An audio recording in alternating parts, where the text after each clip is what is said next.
Every single time I talk about spanking, I always get some form or another of a comment like this one. And I'm not singling out this person because I get this comment in many different forms from many different people. Again, every single time I talk about parenting. Let me talk about why this person's uneducated, and the people who comment this are uneducated. And I don't say that as an insult. I say that to hopefully open your eyes to the fact that you might need more education. Guess who also needs more education? Me. Guess who also needs more resources and more help and more support and more working on myself? Me. So if I can do it, anybody can do it. So the reason that spanking is ineffective, I'm just talking about the ineffectiveness of it. I'm not even talking about the human rights aspect of it. But the reason that it is ineffective is because it invokes the fight or flight response. When the brain is in fight or flight response, which is basically like emergency mode, the brain perceives that a lion is chasing it. So what the brain does is it pumps all this blood to your body, gets the heart rate going, preparing you to run from that lion. Do you think that you're going to be receptive to a lesson that your caregiver is trying to teach you when your brain is in run from a lion mode?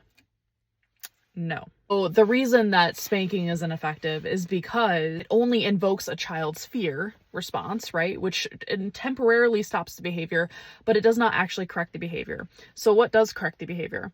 Well, meeting the unmet need and developing the underdeveloped skill.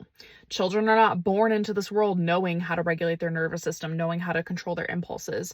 From the ages of 0 to about 4, prefrontal cortex, which is the part of the brain responsible for logic, reasoning, and impulse control, has not even begun to develop. From the age around 4 to 6 years old, honestly, probably more so 5 to 8, when the prefrontal cortex does start to develop. So you will see more impulse control, but it is not fully developed until age 25.